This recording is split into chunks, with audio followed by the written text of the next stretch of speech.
I'm Paul Sheriff. I'm the venue manager here at the George Wood Performing Arts Centre at Yarra Valley Grammar.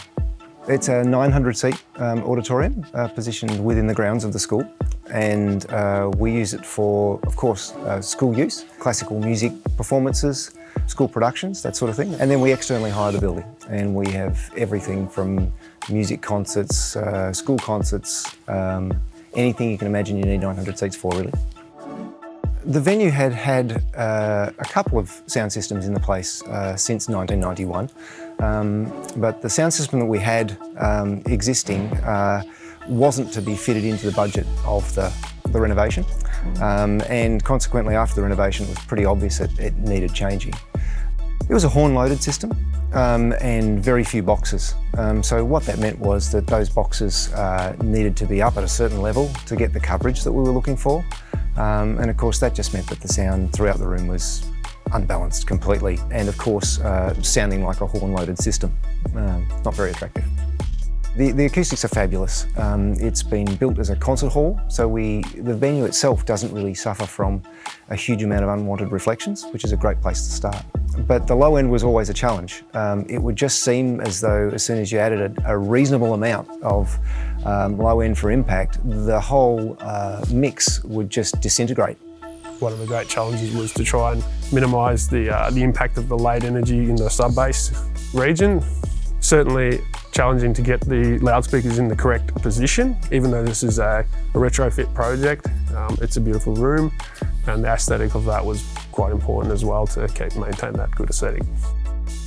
So the main PA in the room is made up of our clusters up there, which are the D&B A series boxes. There's two 90s and a 60. We've got ground deployed subwoofers. They tie in really nicely, the BI6. And then we've got just an array of 8S loudspeakers throughout the venue. I think there's 4 under balcony, 3 above, and there's 5 lip fills, powered by 2 30Ds and a 10D. So we tried really hard during the integration process to make sure that they were integrated in such a way where they were really part of the building fabric. And the A series is actually fantastically flexible in that way, is that there's a really big range of deployment that you can do with it in terms of its angles and its mechanical deployment. In this space we were able to get it in a particularly good position due to its size, which meant that out of the box it's got fantastic coverage mechanically. Then we switch on array processing and we take that to the next level. Essentially it's the cherry on top of an already good mechanical deployment. We would not have been able to achieve the positions that we were able to achieve due to sightline issues with the screens had we gone with a traditional line array. The thing that I love about the system is that essentially no matter where you sit in the house, it sounds like the sound is coming from those boxes. Whether you're sitting under the balcony or over the balcony or down very close to the stage, there are D&B 8Ss to complement those main A series clusters. And one of the things I liked before buying the D&B speakers was I like the voicing of those boxes, and that voicing is consistent across all those products. So it's a beautiful sounding room as a whole.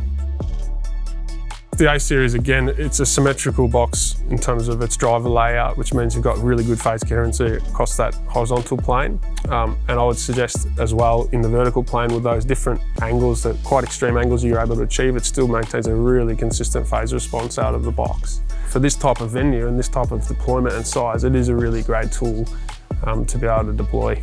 I've actually received hugs from audio guys that have come back to the venue, just bewildered by the change. When the PA was tuned and commissioned by Dave, we had all the top brass down, and they just couldn't believe all the subtleties to the sound. You know, to be able to hear the reverb decay in a lot of contemporary tunes these days, and hear the quality of the reverb unit they've used on the studio recording, something we'd not heard before.